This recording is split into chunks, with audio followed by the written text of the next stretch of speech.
his arms test a while ago, and is looking to try and race in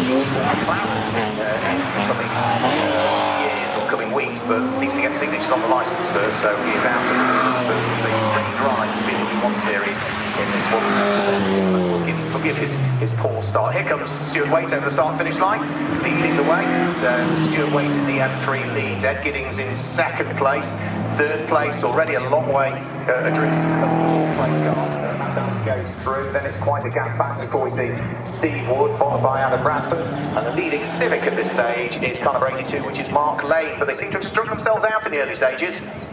Yeah, they have indeed. Past me comes Stuart Waite, then we get back to the number 43 of Ed Giddings, and the number 35 of Matt Dance, quite a way back. Then we get back to the next car, the number 82 of Steve Wood, and then another Z4 of Adam Bradford, followed by Mark Lane, and then Dominic Barlow through Charlie's. He will come now, quite a way adrift. The cars have already slowly started to separate.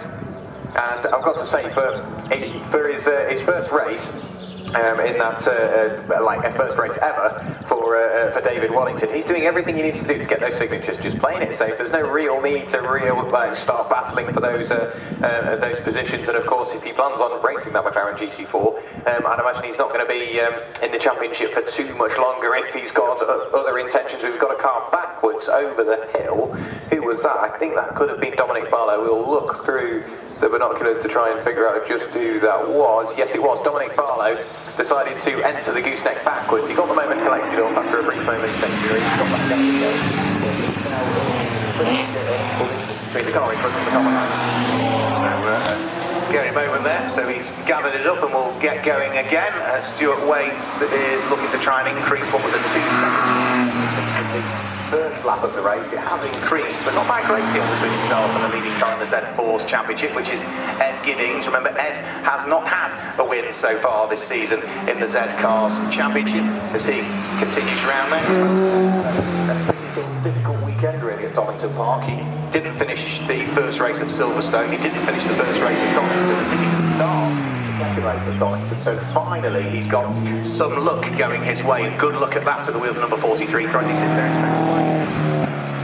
Yeah, he's definitely got the pace. It's clearly a circuit that works for him, and he's got a bit between his teeth, and he's on the road for what would be his first win, like you say, in the Z Cars Championship. Past me now comes Steve Wood, currently sat third in the Z class, and then goes Adam Bradford. So the Z4s have slowly started to separate, and looking at it now, they're recovering.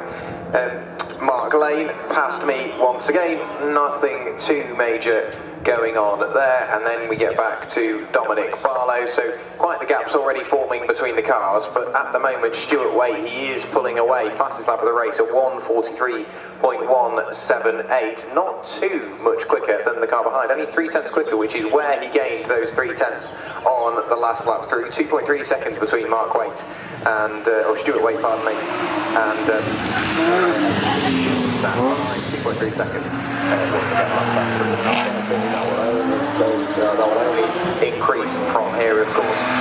With the 3-litre BMW M3, it's just, as soon as he gets onto the straight, you can push the throttle and slowly disappear into the distance. Yeah, do sound nice, don't they, the 3-litre Beamer engines that power both his car and, of course, behind, but the E36, really raspy noise that comes through. It's Stuart Waite with another new fastest lap of the race last time through. 1 minute 41.730 is 1¼ seconds quicker than Ed Giddings could manage in second place. So the lead advantage is now up to 3.5 seconds, and Ed Giddings has now got 6.3 seconds between himself and Matt Dance, who is still there in third place, and 13 seconds after that is the car in fourth place, which is Steve Wood. So they are definitely all opening up the gaps, and we're not really seeing any squabbles out there at the moment, are we? No, nothing else. I'll just have a quick look over at the calendar. Of course, we're here at Cadwell Park this weekend for what is round two of the championship, and then of course the 300 layout, which does include the infield. A big screech of tyres. I'm not sure where that was. I can't see anybody off the circuit, potentially just a little bit of a lock-up somewhere, or maybe someone correcting some oversteer. The only person I could see was Stuart Waite going through the gooseneck, so maybe a little bit of a squirrely moment. Potentially that gap has come down a little bit to the naked eye, but the Stetson 300 circuit has got quite a tight, twisty section in the infield, but as soon as he gets onto that back straight, Stuart Waite will really like that circuit. Then it's the Brands Hatch Indy circuit where I can see the Z4s potentially coming to their own again, tight and twisty, lots of elevation change. Rear-wheel drive and a low centre of gravity. I'd imagine they suit Brands Hatch quite well before they go back to Stetson once again on a 300 yeah, he's doing all of the rounds. I'm just looking back through. I'm covering Snetterton, I'm covering Brands Hatch, I'm covering Snetterton as well. So yeah, I think obviously them for the rest of the season. Over the start-finish line goes Stuart Waite. So the lead advantage has been whittled down by quite a degree. It's back down to it's not by much, by 1.997 seconds, but Ed Giddings has just posted his best lap of the race so far in the number 43 win. Whereas it was an untidy lap, as you described, from Stuart Waite that time through. So needs to be careful, needs to drive hard, but not over push it, otherwise Ed Giddings will be right back on his coattails. Yeah, I think that the best thing to do, smooth is fast, really does work with a car with that much power. And the way don't go sort of too smooth with it. You've got to find that line between smooth and aggressive and ride it potentially slightly on the smoother side, because as soon as you slowly overdrive that car, I'd imagine it will very quickly end up with you pointing the wrong way, as I think we nearly saw on the lap prior. Through the gooseneck this time, nice and easy, leaves a bit of room on either side of the track, and the white line, taking it nice and easy, then throws the car in towards Mansfield. The front end response on that car is very good, so clearly all the pressures and the setup that he's got on that car is working for him. Now you can see that gap has opened up once again, so it must have been the tyre squeal from. Past me in just a few moments' time will come Mark Lane. Fairly lonely race for him, and a lot of these drivers, they can use this as a test session as well. If they've not got too much battling to do, they can just go around slowly, set those laps, see how smooth they can get whatever they're investing from the car and get from themselves, and see whereabouts he can start them for the rest of the season. And for Ed Giddings, it's seat time at least, which was what he didn't get at Donington Park. He had trouble to slow the car down over the course of the opening weekend there on the 9th and 10th of April for the Toyo Tyres Racing Saloons. So through and over the start-finish line, Stuart Waite, new fastest lap of the race for the race leader, 1 minute 41.545 from Stuart Waite, which means that the gap increases only by 0.6 of a second that time through. So Ed Giddings is still only 2.648 seconds of what was lap number 5. It's 10 seconds back now to the car that's there in third position, which is Matt Dance. Still with 6 minutes of the race to go. So Stuart Waite, did he just take a breather for a lap? Was it that mistake? But he's back on it again now, isn't he, with an impressive lap?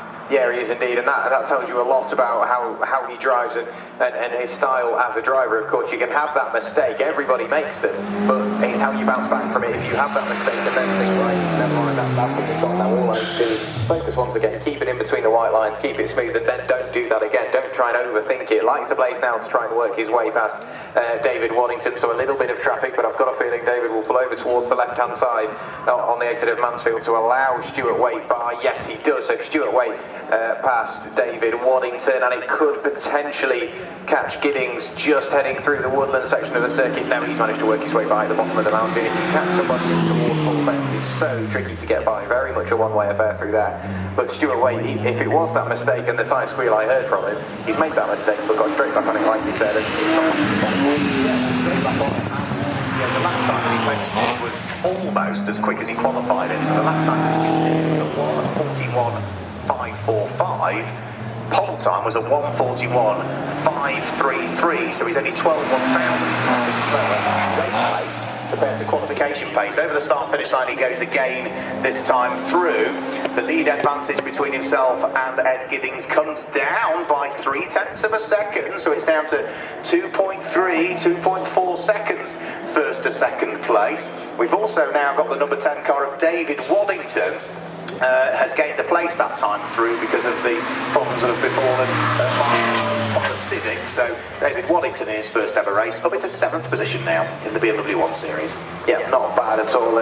Somewhat of a free position there, but a position nonetheless. And bearing in mind that is letting the quickest cars by. So He's now about to be put a lap under by Matt Dance. So Matt down the Park Straight, he will go towards Park Corner, and then around the outside at Chris Kerr. Very, very brave stuff from Ed Giddings. Going around the outside, I think that was Mark Lane that he managed to work his way past. So very well done to him. Very brave as well, because Chris Curve, it sort of opens up and then retightens before the gooseneck. So going around the outside, it's very easy just to wash wide, hit the grass, and then there's only one way you're really going. But managed to make it work without too much time lost.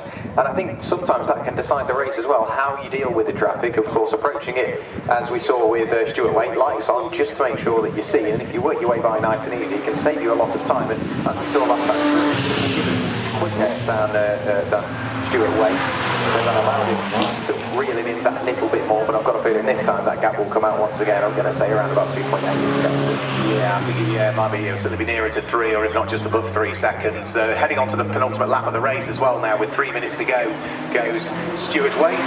So at the start-finish line, he will make his way. Stuart Waite still lapping consistently. That lap was about 1.5 tenths slower than the fastest lap of the race that he's done so far, but more importantly, it was 1.4 seconds quicker than Ed Giddings could manage. So the gap, we thought it was going to be around 3, it's up to 3.8 seconds now, first to second position. But Ed Giddings is certainly looking good for the win in the Z Cars Championship, because he is 16.7 of his main rival in the Z Cars this weekend, Matt Dance. So Ed Giddings could be on for his first win in Z Cars. That would make it 4 drivers out of 4 races. Indeed, and I am going to make sure I make my way over towards the infield. Like I say, I'm on the penultimate lap of the race in just a few moments' time, so I'll make sure I can get myself over there to go through the podium ceremony for those top 3. Yep, so Jack will make his way over towards the podium ceremonies, and then once he's done that, he'll have to make the quick dash back again towards the box at Charlie's. Fingers crossed for the start of the race. If he doesn't make it, then we'll cover it from the main commentary box. So here in towards the bottom of the mountain, for the penultimate time, comes Stuart Waite, still just about in sight in his mirror. Is the car that's in second position, the red and black BMW Z4, in the hands of Ed Giddings. They both head along the short straight in front of the clubhouse and disappear into the section through the right and left flips and bends and over the crest that brings him in towards the braking area for the tight right-hand hairpin. From there it's a quick squirt down the straight and in towards Barn Corner, which is where, bang on cue, Stuart Waite arrives out of sight now and heads over the start-finish line onto what should be his final lap of the race. So through he goes. I'm sure it's 15 minutes, not 15 minutes plus 1 lap. All of a sudden I've got a slight query as to whether it might be 15 minutes plus 1 lap for this one, so I'll have to just double check that. No, 15 minutes is what it says in the programme. So Stuart Waite is 3.6 seconds to the good from Ed Giddings, who clawed a tenth of a second back on that particular lap. So still number 35, which is going to be Matt Dance, a race winner earlier on this season. They're in 3rd place. 4th place at the moment is going to be number 82, which is Steve Wood. He's a long way now in 4th position. And in 5th place should be Adam Radford at the wheel of his largely white and yellow BMW Z4. But all of the gaps, other than the leading pair, all the rest of the gaps have rather opened up enormously over the course of the first 15-minute race for the combined Toyo Tyres Racing Saloons and Z Cars Championship.